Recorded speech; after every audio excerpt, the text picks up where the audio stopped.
My name is Aryeh Weinstein, the Rebbe's Shliach to Newtown, Pennsylvania, and we are going to review today a talk that the Rebbe gave on this week's Torah portion, Parshas Korach.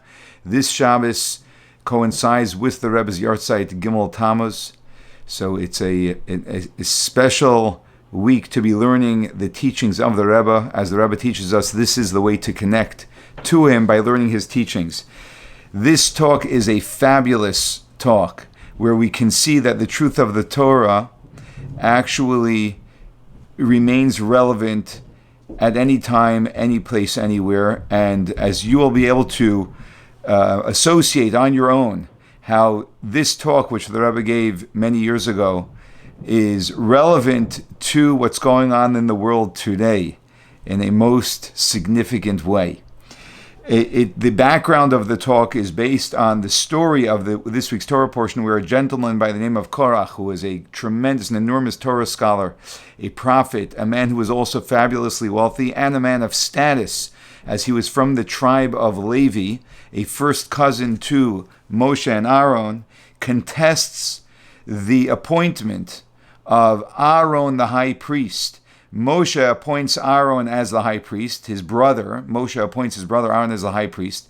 Of course, that appointment was by divine instruction. And Korach contests it. And he also contests all leadership, saying that all Jewish people are holy, and there should be equality amongst the Jewish people.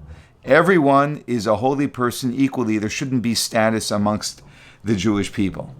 And in his great effort to champion equality, what we discover is that he actually creates one of the most divisive moments amongst the Jewish people during our time in the desert, which is a fascinating irony, which is what the Rebbe is going to analyze. The end result of the story is that Korach has two gentlemen by the name of Dasan and Aviram, well-known troublemakers throughout our time, our first period of time in the desert, until they're going to be killed in this week's Torah portion. They join him, and then Korach gets another 250 elite members of the Sanhedrin, of the High Court, of the Jewish court system, to support him. And what ends up happening is that Korach, Dasan, and Aviram and their families get swallowed up as the earth opens up and swallows them alive. And the other 250 men who brought incense, which Moses told them to do if they want to test who the true high priest is. He said, you can all bring incense with the high priest. We know that incense was a service that only the high priest was supposed to officiate, and we'll see who God turns to. And the 250 men did this. They went along with this. They chose to do this, understanding the risk. And in fact, the fire consumed each one of them, and they all passed away by a divine fire, killing them. So this is the background of the story, and the story background of what we're going to be discussing. And the Rebbe begins the discussion by asking a question, as the Rebbe classically does, where we know that when God brings consequence, or if you will, punishment, to someone for a wrongdoing that they've done, we know that the consequence is always in direct measure to what they've done wrong. So if you look at what they've done wrong and you look at the consequence, you'll see an association between the two. What is the association between the 250 men who are bringing this Ketores offering, this incense offering, and them being killed by a fire? And what is the association between the Korach and Dasan and Aviram contesting the leadership of the high priest and leadership in general to the fact that they get swallowed up in the ground?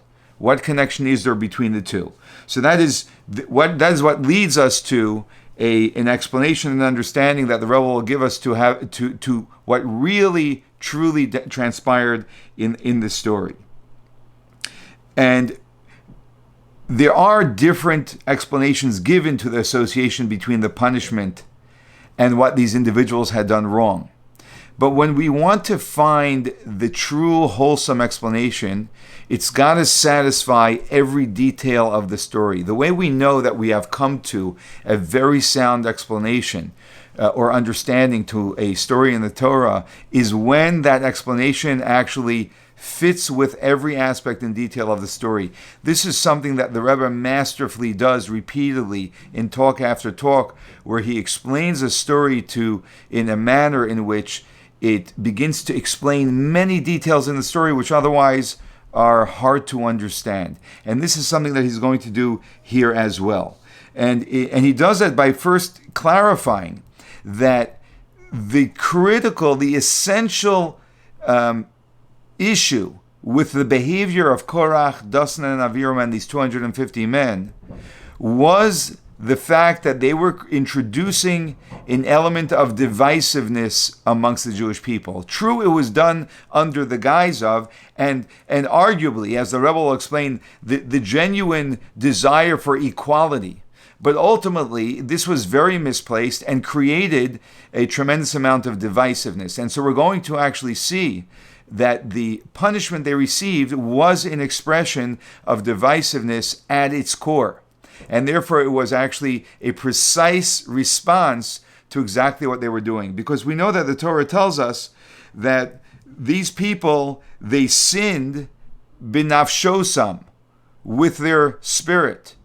And as Rashi explains to us, that means that they were creating divisiveness amongst the Jewish people. And we also know that we're taught that anyone that ever engages in any form of divisiveness is violating a negative prohibition in the Torah. What prohibition is there in the Torah that one is not allowed to argue or get into a fight with another person? And so we're taught that it says, Lo tiyeh, one should not be ki Korach v'chadaso. One should not be like Korach and his assembly. There's a prohibition to act like Korach and his assembly. Well, how did they act? The definition of that is divisively. They created a fight amongst the Jewish people. And so whenever someone creates divisiveness, they are actually violating this commandment of being like Korach. And that demonstrates to us that the core of the wrongdoing of Korach and his men was divisiveness, was the fact that they created division amongst the Jewish people. And so here we see what the root of their wrongdoing was. And so we need to see how the idea of someone dying through a divine fire coming and consuming their soul, or someone being swallowed up by the ground, is actually an expression of a very deep expression of what divisiveness really is all about. So let's first understand Korach's main argument, the core argument that Korach had. And his core argument was that there shouldn't be any classes. Why are there Kohanim, Leviim, Yisraelim? Kohanim, they were the priests, the one chosen to do service in the temple. The Levites also had a certain status. They did played certain roles in the temple. And then you had the Israelites, who did not have this special holy status or role. We shouldn't have any type of classes amongst the Jewish people. And that sounds like a very admirable and beautiful argument. When people are placed on an even pedestal, then, there isn't this divisiveness. It's sort of like people say, how can when we say that we are the chosen people, that's what creates anti-Semitism, because you're creating division amongst people and classes. And there is this assumption, this question, or this argument is built on the assumption that it is the classes, the fact that we have different classes of people that are creating this division. And what's fascinating that we find from the story is that this complaint is actually what created the greatest divisiveness. The championing of equality is what created the greatest divisiveness. And this is what will be so insightful, as you'll be able to observe on your own in modern day society. In fact, the very first word of the Torah portion, Vayikach Korach, it says Korach took. And he gathered people together. So the Onkelos, who translated the Torah into Aramaic, he translates the word Vayikach v'izpeleg, which means that he divided. He literally translated the word as divided, because that's actually what Korach did. And that's why the Talmud teaches us that anyone who engages in any form of conflict or divisiveness is violating the commandment of being like Korach in his assembly. Now we need to understand this. How is it that one who demands unity is actually creating so much division? Right? How did this irony in fact play out? And where did Korach go wrong? And this is what we want to understand. And the explanation is actually alluded to in the way Moshe immediately responds to Korach. The first thing that Moshe says is, Boker, in the morning. You're coming to me in the afternoon, and you with this whole complaint, let's sleep over it. And Boker, in the morning, v'yoida, and we will know. So Rashi says that what was Moshe telling them when he said, in the morning we will know? There is a simple understanding. Just, let's sleep over it. Maybe you had some wine with your dinner. Tomorrow morning you'll be more relaxed and you'll be calmer. A lot of times when we sleep over something, we calm down and we can have a more rational mind. That's a simple understanding. But Rashi gives us another analyzation of Boker by saying, when God created the world, right? He created every day, divided into two parts. There's the night and there is the morning. Right? If you don't have a night, or if you don't have a morning, you don't have a day. What makes up a day is a night and a morning. You always need that. So what he was saying is that God created the world with parameters, where everything has a precise definition and a precise place. Like we know there is dark and there's light, which is night and day. There are Jews, there are Gentiles. There's a Kohen, there's a Levi, there's an Israelite. Each person is created with their unique, divine, distinct definition, and which then, of course, gives them their distinct role. If you can't get rid of morning and night, Moshe was telling them, you're not going to be able to get rid of Kohanim, Leviim, and Yisrael, and these different classes amongst the Jewish people, because they are all needed. There's a reason why God created the world with different parameters, definitions, and classes. And in fact, we know this from the moment God created the world, because when God created the world, how did God, before God created the world, what was there? There was only God. There was one. That's all there was. When God creates the world, suddenly there's multiplicity. There's an endless number of things that were created. An endless number of things. And how did these endless number of things come about? Because when God created the world, God spoke. Right? God said, let there be light. Right? Let there be. And we're taught that God said, let there be 10 times. Why did God say, let there be? Why didn't God just say, let there be a world, and everything would then evolve or be created exactly into the different specifications God wanted? Because when God said, let there be multiple times, God was actually indicating that this world is a world that's made up of multiplicity. No longer is it oneness. That's the difference between God and creation. God is one, but creation is multiplicity. It's made up of an endless number of things, and every single thing has a different statement, so to speak, which creates it, a different energy. And then it shows up in physical form, in its own very unique, defined way, the way it looks, the size that it is, the amount of energy it has within it, etc., etc. This is fundamental in understanding how God created the world. And this makes every single creation distinct from another. So just as day and night create a day, creation reaches its completion when each creation fulfills its distinct purpose. Just like day needs to be day and night needs to be night in order for us to have a complete day, in order for the world, creation, to reach its completion, every single creation needs to know what it is and fulfill the purpose it was created for, its distinct purpose. Because every creation has a distinct purpose. Every human has a distinct purpose. There is nothing God created in this world which is for nothing, just because. There's nothing extra in the world. God is very precise. And that's the reason why when one person attempts to fulfill another's purpose in creation, what they're doing is they are creating confusion and interference in the entire order of creation. So when I try to be you or you try to be me, we have a big problem. It's not just a personal issue, which it is that we are not fulfilling our purpose, but we are actually affecting the entirety of creation. because every single creation needs to be the expression of what it was created for. And this all was expressed by the fact that God created the world with 10 utterances. So now once we understand Moshe is giving them a message. And the message is that God created everything distinct. There isn't equality. God didn't create the world with equality because he wants everything to fulfill a unique purpose, not the same purpose. Now, just as God created these distinctions in the world as we know it, the physical world as we know it, God also created these parameters and distinctions within the holiness as it presides in the world as we know it. Holiness in our world is holiness that has been filtered to a level that it can show up in our physical world, and it shows up as well in certain levels, distinctions, and parameters. For example, we're taught that in Israel, we know Israel is called the Holy Land because Israel is holier, which means it has a greater divine presence than any other land in the world. Within the land of Israel, there are 10 levels of holiness, depending on where in Israel one is. There are 10 levels of holiness that exist.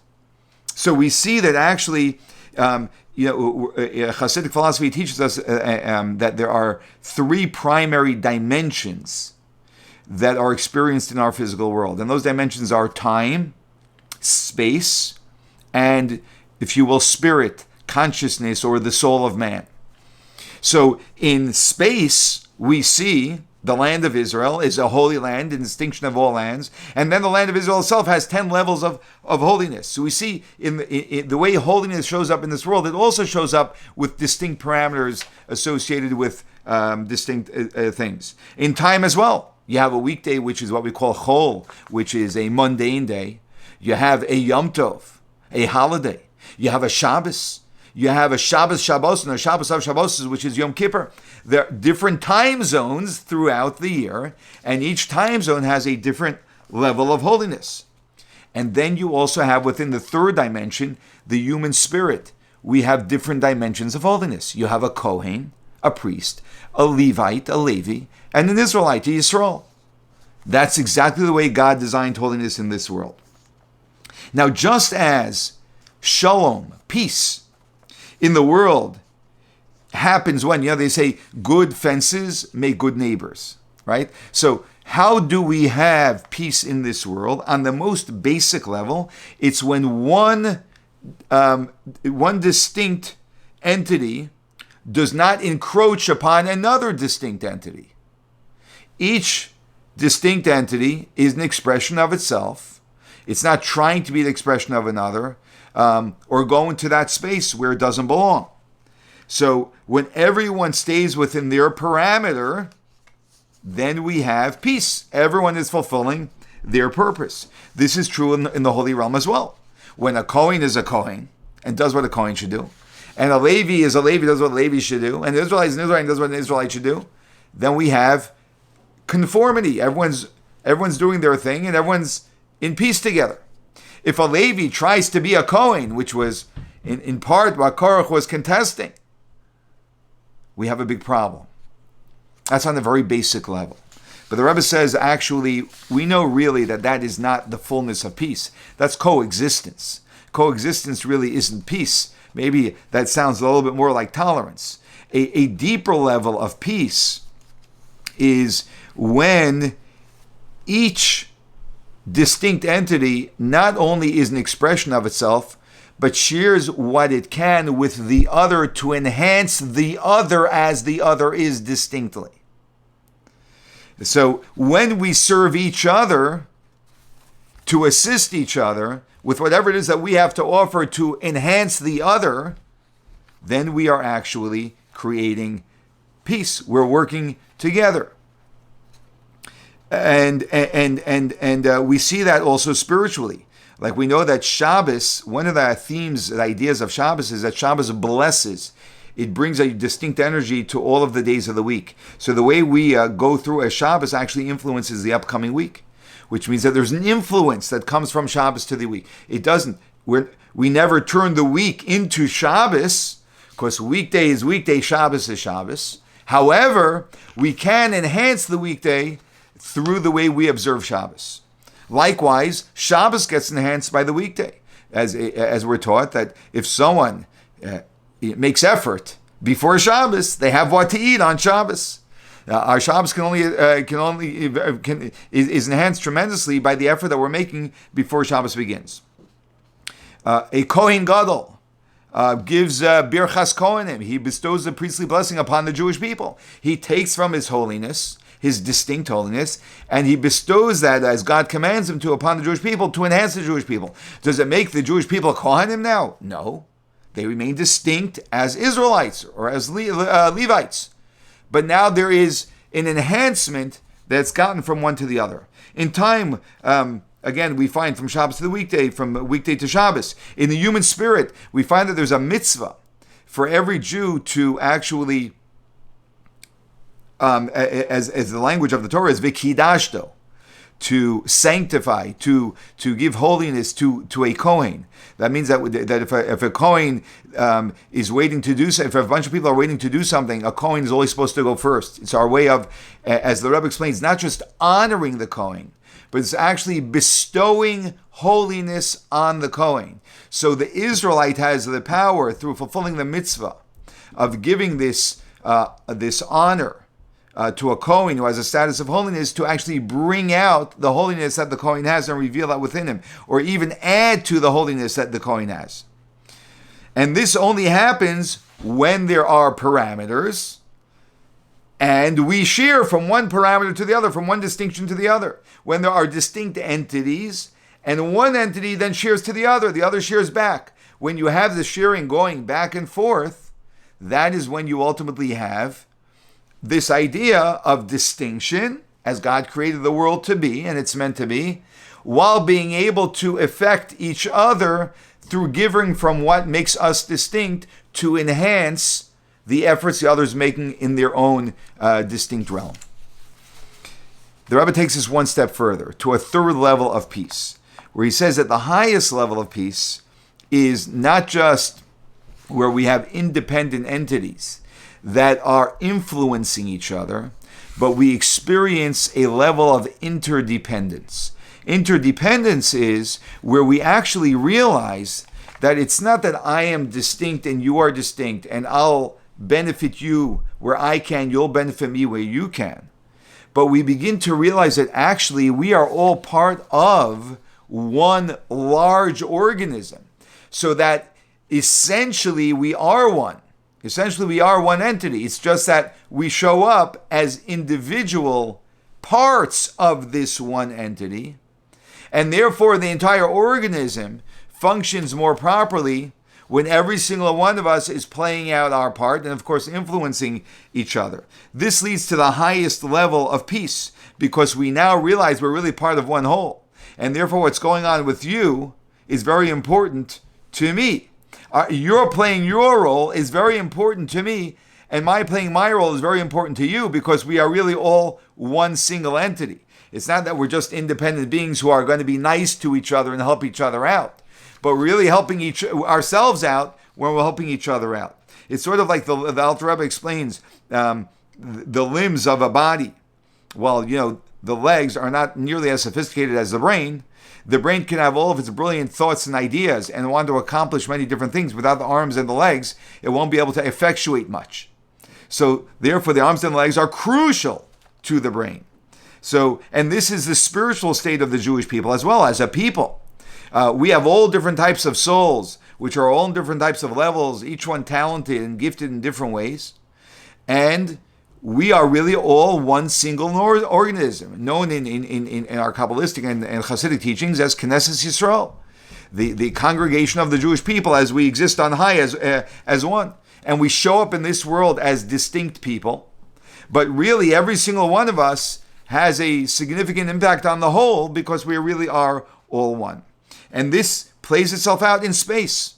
When we say that there are 10 levels of holiness in the land of Israel, what we're saying is that Israel requires, for Israel as an entity to exist, the land of Israel to exist, it needs to have all 10 of these levels, because all 10 of these levels make up this single unit called Israel. In the same way, time One can think I could observe Rosh Hashanah, I can observe Yom Kippur, but the truth of the matter is that an entire year, to be a wholesome year, is made up of a combination of all of these holidays, of all of these Shabbosim, of all of these special days that come together and then create this single entity called a year.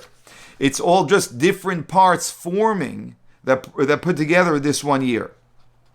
So this level of peace and unity requires parameters even more than the first two levels of unity and of peace that we discussed, because it's specifically the distinctions of every single day, unique day of the year, that is going to form the year. If you don't have these distinct days, you can't make up this uniqueness of this year.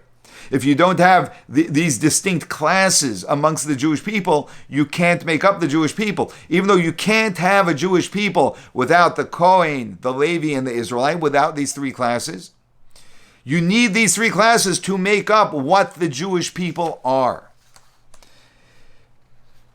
So, the way we experience in this world,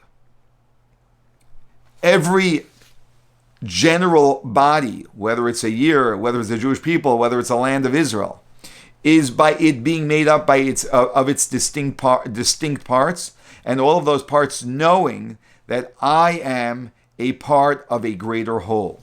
And therefore there is a tremendous interchange of interdependence that goes on between every single part. And these three levels of peace that we just discussed, the first one being just coexisting side by side, that you be you and I be me, and then that one influence the other. So I can assist you with my advantage, you can assist me with your advantage in fulfilling each our distinct roles. And then understanding that there's an interdependence. Actually, we are all one. We're just different parts of this one single organism or one single entity. So these different levels of shalom only came into existence in creation, once God created the world with the 10 utterances. But God, prior to creating the world, what was there? There was just one. You know what? There wasn't peace. There was no peace. You know why there was no peace? Because peace only exists when you have more than one thing. There are two things that have to be peaceful between each other. But when there's just God, there isn't even shalom. There's no peace. There's just one. And God, on rare occasion, actually even shows this oneness of pre-creation, which is really an expression of the essence of God in the world. When does God show this? Well, we know this. God shows this in the dimension of space in the Holy of Holies, the holiest space in the universe, which was the innermost sanctum of the Beis Hamikdash of the temple, which is called the Kodesh HaKadoshim, the Holy of Holies. Over there we know that there was an experience which defied possibility that existed at every moment in the Holy of Holies. And just briefly, that was that the Ark in the Holy of Holies was a particular dimension, and if you measure it from one wall from one wall of the Holy of Holies to the Ark, and from the other wall to the Ark, and then the space of the Ark, you would get a total of 10 amos, a measurement of 10 amos. And at the very same time, if you measured from one wall directly to the other wall, you would get a measurement of 10 amos without the space of the Ark. This defies logic, and that's because it was an experience of the infinite oneness of God, which completely defies logic. There's no way to explain that. Defies any type of parameters, as we are discussing of universal parameters, the way the world was created. And it was in that space that God expressed this unique oneness that defies any parameters. That was in space. In spirit, or in time, the day that God expresses his oneness is on Yom Kippur, which is the reason why Yom Kippur is referred to as Achas in the Torah. It's referred to as Achas Bashana, one in the year. Why is it referred to as one? Because God shows up on a level of oneness where there is no division anymore. And there's much to be said about this, but that's not for this talk. And lastly, in spirit, who is the one unique person? The Kohen Gadol Echad, the one Kohen, the one high priest, the high priest. He was also a person who in some way was an expression of this oneness that actually is way beyond the universe as we know it, where the universe is made up of parameters. And when these three expressions of oneness in these three different dimensions all come together, you have something very powerful, and that's what happens on Yom Kippur. It brings a touch of absolute unity into every Jew. But here's the point. The point is that a person cannot live in this physical world and experience that oneness and live with it on a day-to-day basis. Because God specifically designed this world with parameters and limitations and definition for every single existence and creation. That is the purpose of this world, that we live within the confines of these parameters, of these distinctions, and then express the purpose of this unique distinction God made me to be. And when we all do that together, that's when we bring the world to its ultimate purpose. And this is, based on all of this, we can now understand Korach's big mistake. You see, the Midrash says that Korach was a pikach. He was a brilliant man. He was a genius, brilliant man. And he fell in his foolishness. Well, if he was such a brilliant man, what was his foolishness?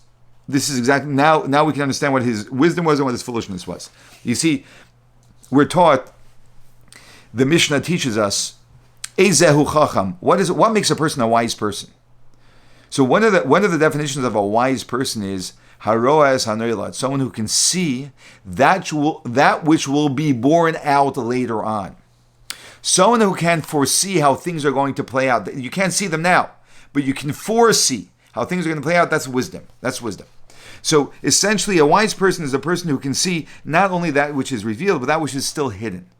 The inner content of something.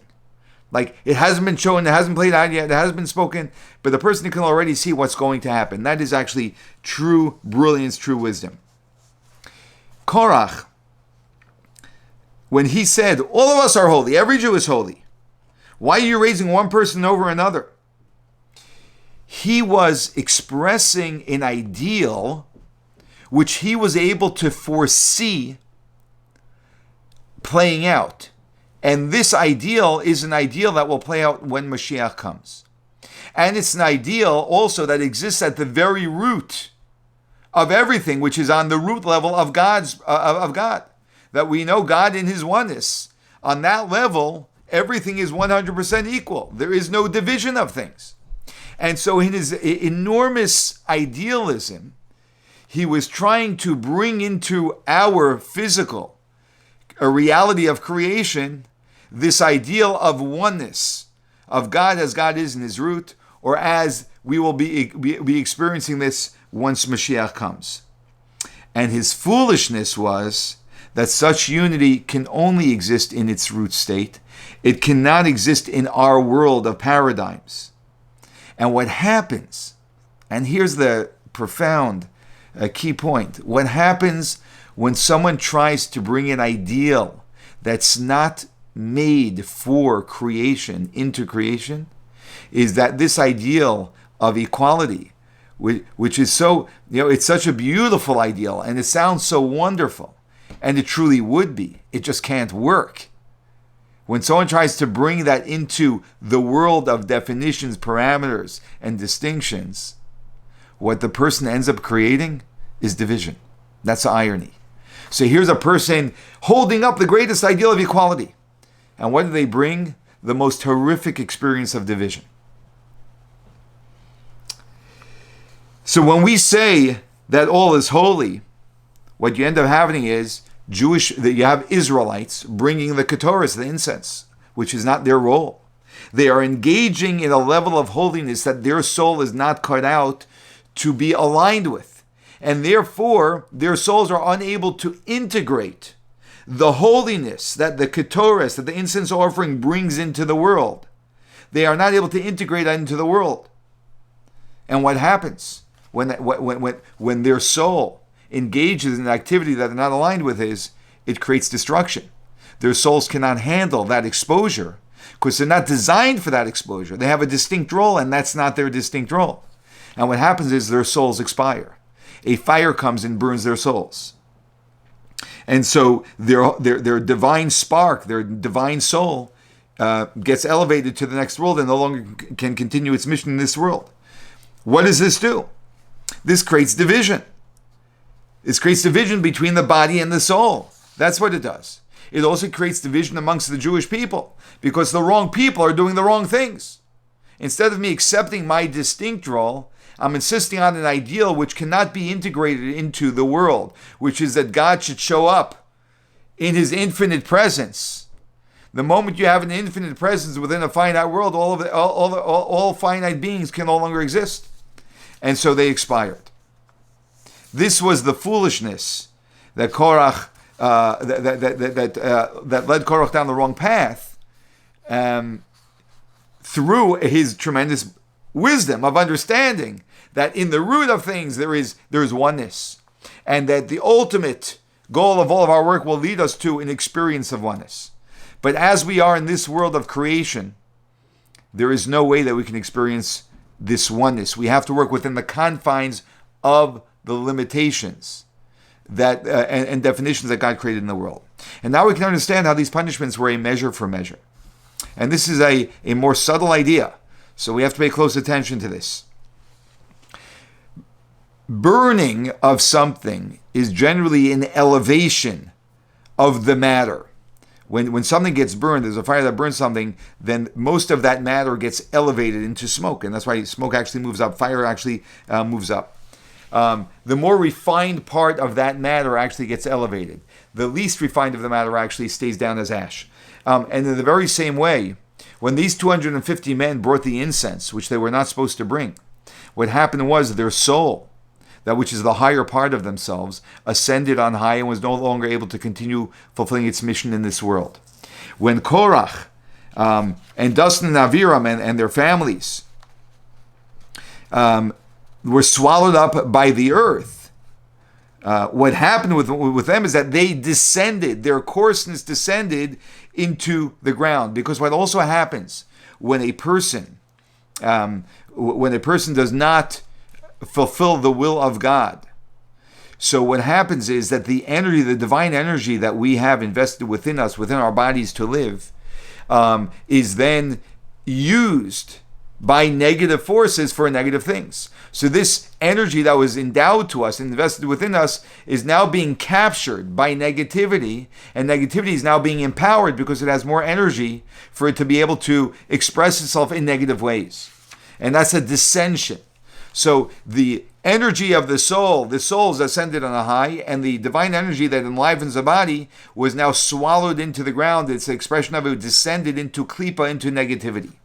What does that ultimately create when you have a schism between body and soul, which is essentially death? That's the ultimate division. That's the last thing any human being wants.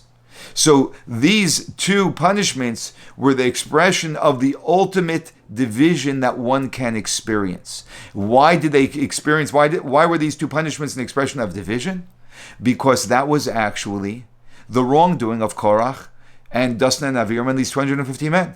That they were creating division amongst the Jewish people. And while idealistically it sounded very noble, it was actually terribly wrong, because even though it sounded very noble to champion equality, that level of equality in this world doesn't work. It actually leads to division. So what's the lesson that we learned from all this? We learned a powerful lesson from this. The powerful lesson from this is that when the Torah teaches us distinctions and parameters, what the Torah is actually teaching us are the parameters and distinctions that will lead to peace in this world.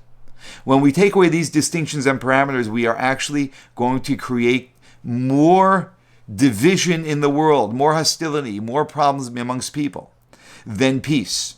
And that's why when the Torah tells us that there are guidelines between men and women, when we follow those guidelines, which show up in many different levels, they show up both between a husband and a wife, when a husband and a wife are permitted to be intimate and when they aren't. It shows up between a man with a woman who he's not married to, and the guidelines the Torah teaches us in creating a space between the two so that each one stands within their space and there isn't a violation of the two.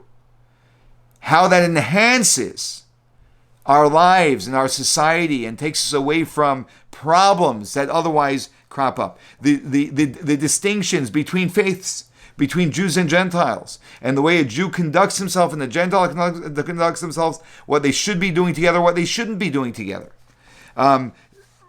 Whenever we remove any form of parameters, it will ultimately lead to disunity. That's what we learned from the story of Korach.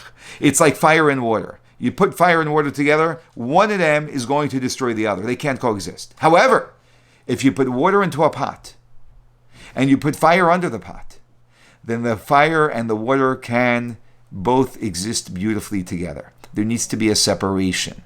There needs to be division, parameters. That's what this all teaches us. And when we make the effort to follow the guidelines of the Torah, the parameters of the Torah in every area of life as the Torah teaches us, because we know the Torah is the Torah's Chaim, the Torah of life that guides us in every single area of our life and teaches us the proper way and improper way of conducting ourselves. Every time we take on another commitment to another distinction to be aligned with, what we are ultimately doing is bringing the world closer to when we will be able to experience the absolute oneness, and that is with the coming of Mashiach.